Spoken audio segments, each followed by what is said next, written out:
Hola, soy Vanessa Funes y esto es Los Días Contados, mi podcast sobre la vida de mujeres reales, relatada en clave de ficción y poesía. Episodio número 5. La maga.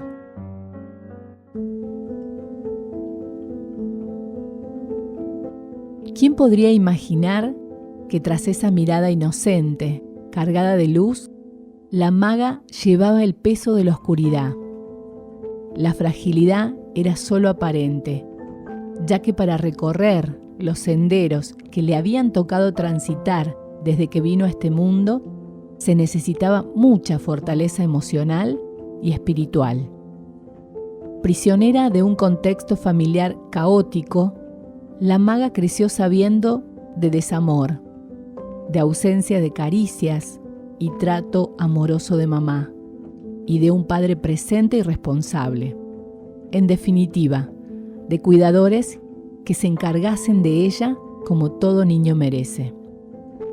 La maga aprendió a conformarse con el amparo de completos desconocidos, salvadores de turno cuando el pequeño reino de su casa se venía abajo por la violencia verbal, el desorden, la desidia y otras terribles circunstancias de las que debía escapar, para evitar que de una vez y para siempre se perdiera en las tinieblas de las miserias humanas.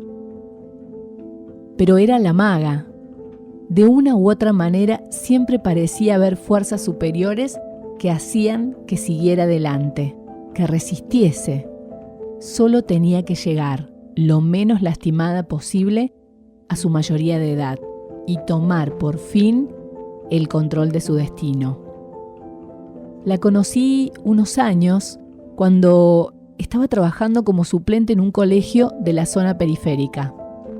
Tenía una voz muy dulce, siempre se dirigía a mí con mucho respeto, pero lo que más me llamó la atención de ella era esa necesidad de dar y recibir afecto.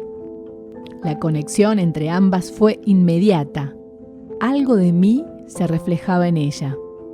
Al igual que yo, la maga sabía de abandono y rechazo. Eran nuestras heridas de infancia que se hacían espejo. Nos reconocíamos. Estar cerca de ella removía en mí esa niña interior que aún no había sanado. Pese a que había tratado de ayudarla, la vida caótica de la maga se reflejaba también en sus estudios. Ausentismo, bajas calificaciones, vínculos conflictivos con sus pares. Como tantos otros chicos, la maga pendía de un hilo. Para pasar de año, sí o sí, debía sacar una de las 2 materias que le quedaban rendir en las mesas de marzo. Llegó el día de examen. Se sentó frente a mi banco. Era mi única alumna por evaluar, ya que los otros 3 compañeros la habían sacado en la instancia de diciembre, ocasión en la que una vez más contamos con su ausencia. Me dio mucha alegría verla. Dentro de mí pensé, seguro ha estudiado, sabe que necesita probar, y entre lengua y alemán estaba segura que la maga podía defenderse mejor con mi materia. Le entregué una fotocopia con las consignas. Apenas me senté en mi escritorio luego de explicárselas, noté que ella no sacaba la mirada de la hoja.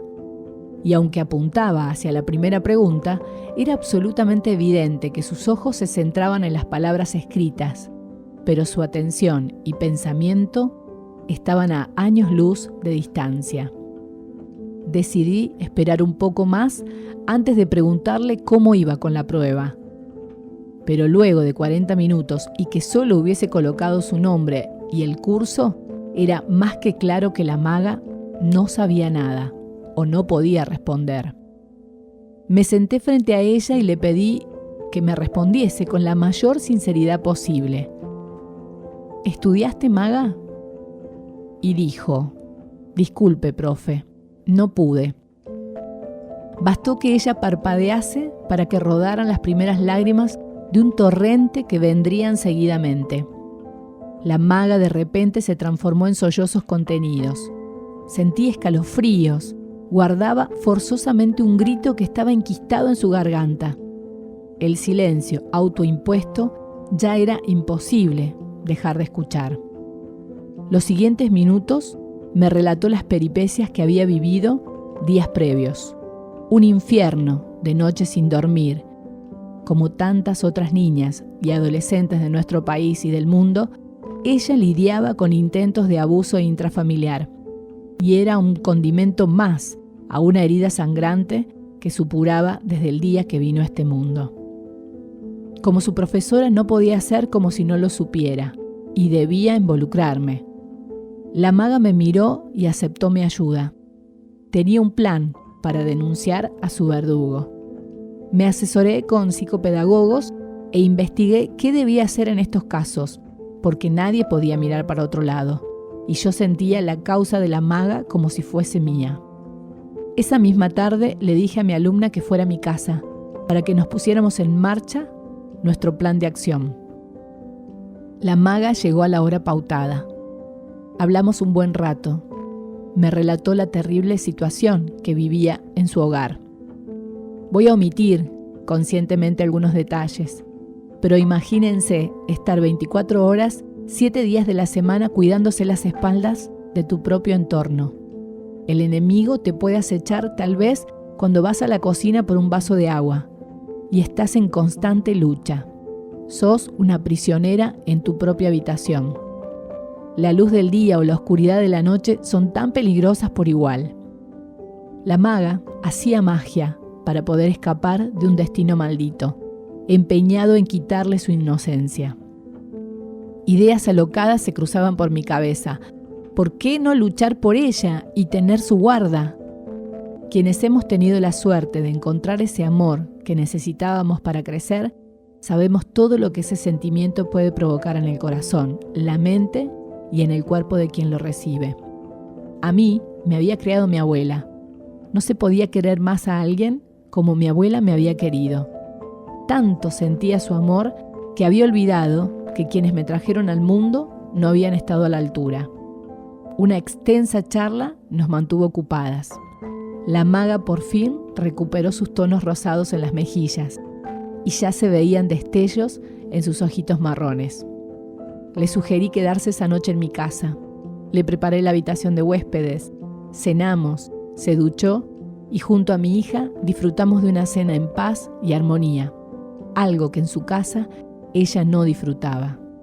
Se notaba su templanza en su mirada y en su sonrisa.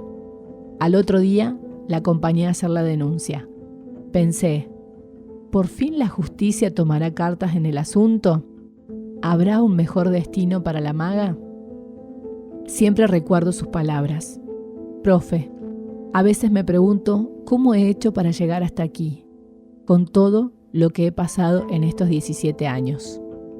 Y le respondí en voz baja, hay un propósito divino. Pensé, la maga es magia. Como si hubiese escuchado mis pensamientos, ella me miró y me sonrió. Fin.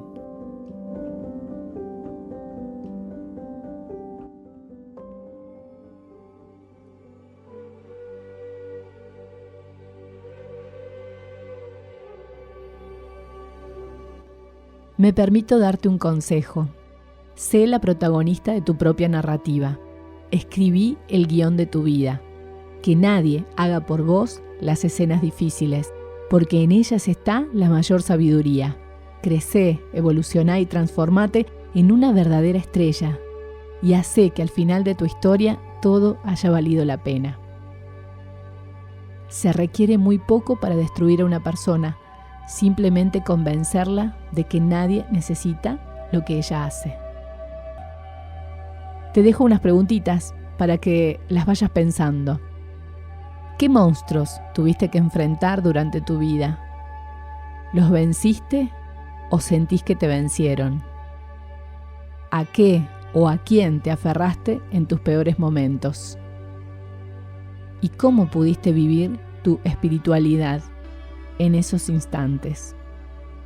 Recordá que en el camino de evolución como persona, las respuestas las encontramos en nuestro interior. Solo debemos hacer las preguntas correctas. Hasta un próximo episodio. Y si esta historia te resonó comentala o compartila. Te leo en Luna Nueva Eventos _, seguime en Instagram. Gracias, muchas gracias.